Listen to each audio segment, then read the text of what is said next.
Hello, everyone, and welcome to iCritic Live. This is the podcast where we talk about entertainment, pop culture, and life in between.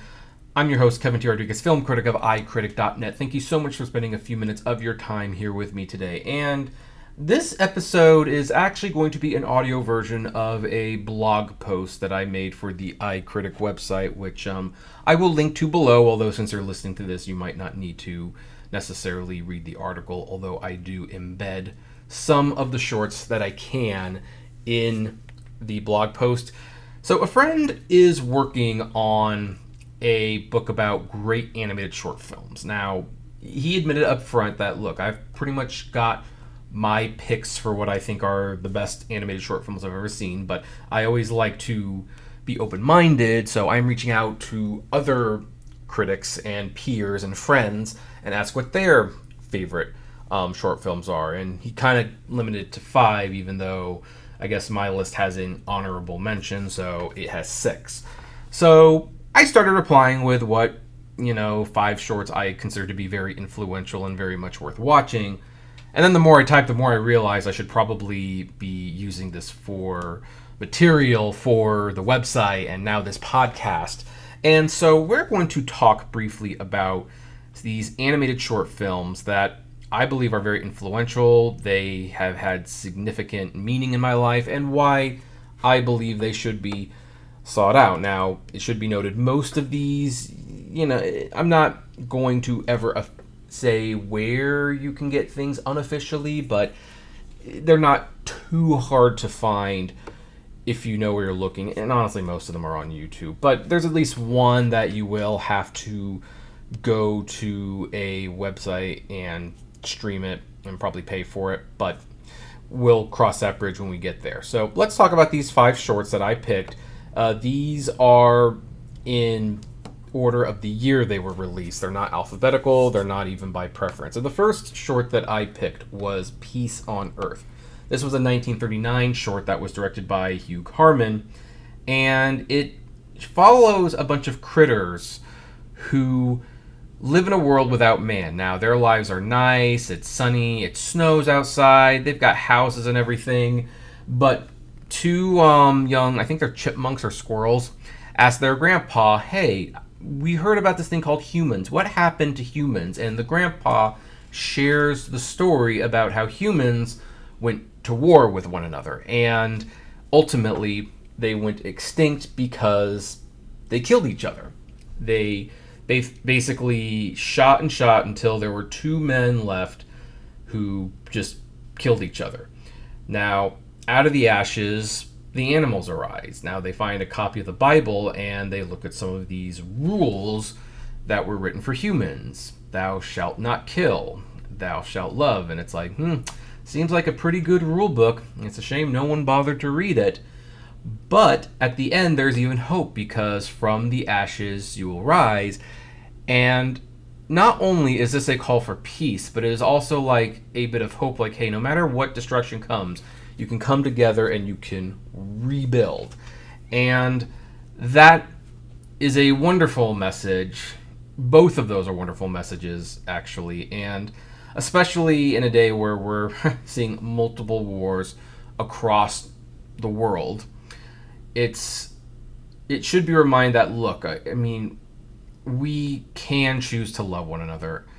It's a shame that we don't, but whatever destruction comes, we will rebuild, and we will rise. We will become better going forward, and I think that's a nice thing to hope for. Now, the second short that I put on this list was De Führer's Face from 1943. This is directed by Jack Kinney, and here's something interesting. If you think Disney has some image problems with some recent decisions on one of their theme park rides or one of their movies, did you know that there was a short where Donald Duck is a member of the Nazi Party and forced to make weapons of mass destruction for Adolf Hitler? You probably didn't know that, because obviously they're not going to show this short on TV or anything. De Führer's Face is a pro-American propaganda short that was made to boost people's morals about the war, and they did so by basically ridiculing Hitler and the Nazi Party. And Donald Duck is probably the best character for this because he actually goes crazy. Because not only does he have to make the bombs, he has to salute every single photo of Hitler. His vacations are more like workcations. Like he has to practice his salutes while he's on vacation, and by order of the Führer, he is randomly selected to work overtime, which of course drives Donald crazy. Now, one of the reasons the short is still impactful today, aside from the fact that it is very funny despite the stereotypes. I mean, they are making fun of Germans, they are making fun of the Nazis. Hitler, the song itself is like a big middle finger to Hitler the entire time through. And I'm perfectly okay with that. I know Germany is better, so, it's like, yeah, it's a shame that the German people kind of got caught up in this, but Hitler deserved to be made fun of. He was an evil man, and his ideals were worth mocking. Now, lest you think that Walt Disney did not take Hitler seriously, he did make another cartoon called Education for Death, which kind of showed the grim reality of what would happen if the Nazi Party got their way. So that's kind of the honorable mention, if you will. And one of the reasons why I think this short is still important is because, we do have evil men and women in the world. It's mostly men, but, there's evil people out there. And there's people that scare us. And we lose sleep at night because of who might be our next president, or what politician might get elected, or what's the crazy guy from Russia or North Korea going to do. And we freak out about it so much, we act like this is so serious that we have to literally stress ourselves out until we have a stroke. Or we could go back to the 40s and say, you know what the best way to diffuse a tense situation is? Humor. Let's make fun of these people. Let's make fun of their ideals. Let's make fun of them. Let's not give them the power that we are giving them by not laughing at them, by not taking them seriously. Heck, there's a politician, and I'm not going to say who it is, but you know who it is. Just trying to be classy. Well, technically there might be two politicians, This is not going to be a great election year, folks, but there are politicians that are running for president, and I know people who are scared of them, and it's like, well, why aren't we making like cartoons and stuff mocking the bad politicians, mocking their bad ideals? Let's take away the power that they have by us fearing those people. And you know what? Maybe if we take away that power and we learn to laugh at them, maybe more and more people will see, yeah, we don't need to fear these people so much. Let's go with the other person. I don't know. I just think we need to get back to laughing at the people who scare us. So, that was the second short that I put on this list. Now, the third short is definitely lighter in comparison. It's Duck Amuck, which is directed by Chuck Jones, and it stars Daffy Duck. Now, chances are you've seen this one, because this is a very popular one.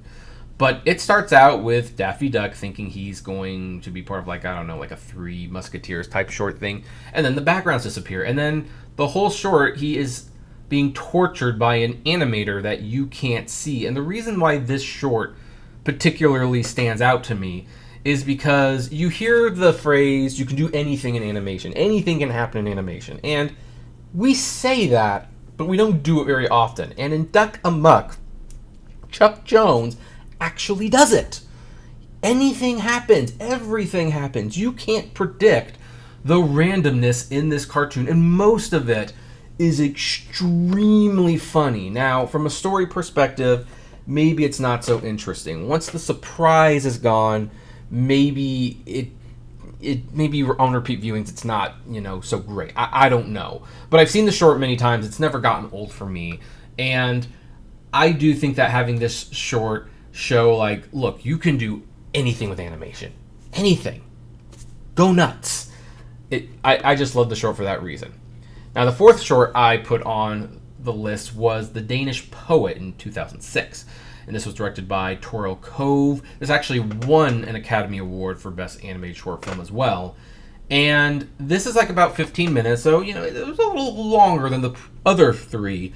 But it tells the story of a few generations of people and how certain things must come together for people to even exist.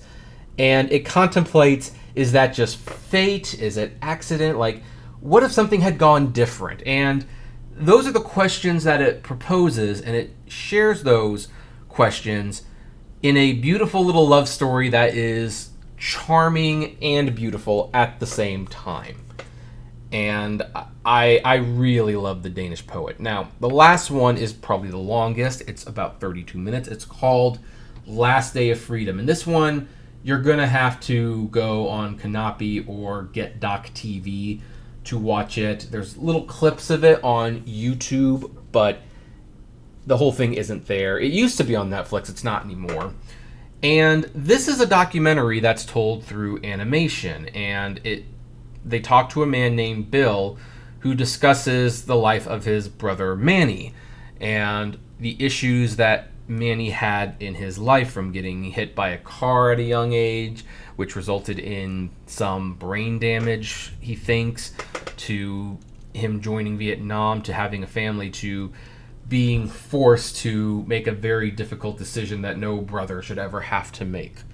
And this short is, not only is it a great story, but it also recreates the past in ways that live action documentaries simply can't. I mean, live action documentaries can find stock footage and things like that, but by using animation, when Bill talks, the memories kind of come alive in the way that he imagines it. And it is a very it shows that animation can be a very powerful tool for telling our life stories. And I'm honestly surprised it hasn't happened more often. Now, this short came out in 2015, and since then, we've gotten some more experimentation with that. I mean, before the short, there was Waltz with Bashir, and since then, we got Flea. So there are filmmakers who are starting to realize that animation can do this. And hey, guess what?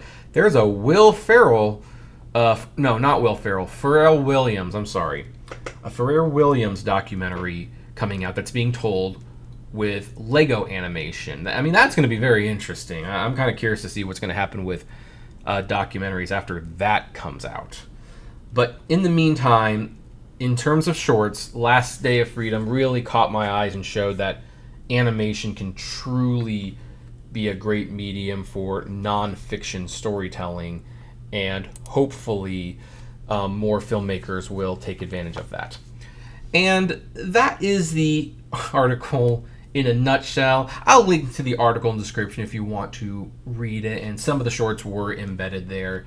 But hey, if you're listening to this podcast and you're listening to it on a platform that has commenting options, I would like to know what you think of these picks. What are 5 shorts that you personally were influenced by and you hold in higher esteem? I'd love to hear what they are, so share them in the comment section. Hey, if this is your first time listening to the podcast and you like what you hear, let's make it official. Subscribe to it on whatever podcast platform you are currently on, Spotify, Apple, Deezer, YouTube, whatever. And I will see you all at the movies. Take care. Hey, you made it to the end. Thank you so much for making it to the end. Just a few more things. First of all, the names that you see on the screen, these are our Patreon and YouTube member supporters. And I thank each and every one of them. Their support helps me make exclusive videos for Patreon and YouTube members, as well as keep the channel running. And of course, is just of huge kindness to me. Also, don't forget to check out the iCritic-led podcast on Spotify, Apple, Google, Deezer, whatever podcasting service you listen to. It is there. We definitely want to see you there. And hey, there's also other videos that you can check out. So, check out these other channels, these other videos, especially that one. I think that's a really good one.